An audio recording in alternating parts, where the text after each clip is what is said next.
साम्राज्य, सामान्यांचा असामान्य आवाज। सोलापूर विमानतळावरून आता सोलापूर गोवा, सोलापूर मुंबई या मार्गांवर विमानसेवा सुरू झाली आहे। आगामी काळात सोलापूर तिरुपती अशी ही सेवा सुरू होईल असे पालकमंत्री जयकुमार गोरे यांनी सांगितले। सोलापूर विमानतळावर नाईट लँडिंगची सोय करण्याची ग्वाही मुख्यमंत्र्यांनी दिली आहे। या पार्श्वभूमीवर विमानतळावर 25,000 लिटर क्षमतेची इंधन टाकी बांधण्यात आली आहे। सोलापूर मुंबई या मार्गावर स्टार एअरची विमानसेवा सुरू आहे। मुंबई विमानांची गर्दी असते तेव्हा सोलापूरला येणारे विमान मुंबईला परत जाताना सोलापुरातच इंधन भरले जाते। प्रत्येक खेपेला स्टार एअरचे विमान सोलापुरातच 3,000 लिटर इंधन भरते। विमानतळ सुरू झाल्याने मंत्र्यांची विमाने, हेलिकॉप्टर सोलापुरात उतरतात, तेही इंधन भरतात।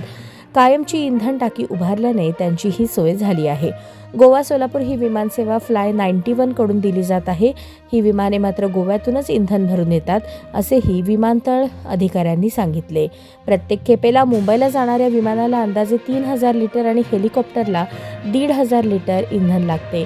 इंधनाची सोय झाली, पण भटकी कुत्री, परिसरातील चिकन मटण दुकाने यामुळे हवेत घिरट्या घेणाऱ्या पक्ष्यांचा प्रश्न अजूनही जैसे थेच असल्याची खंत विमानतळाच्या वरिष्ठ अधिकाऱ्यांनी व्यक्त केली।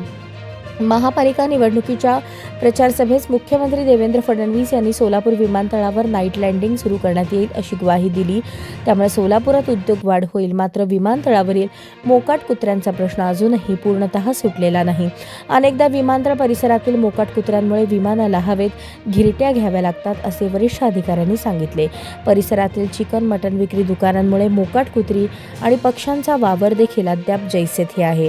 विमान उतरण्यापूर्वी व उड्डाण घेण्यापूर्वी फटाक्यांचा आवाज केला जातो, जेणेकरून पक्षी दूर जातील, पण महानगरपालिकेला ही बाब गांभीर्याने घ्यावी लागणार आहे।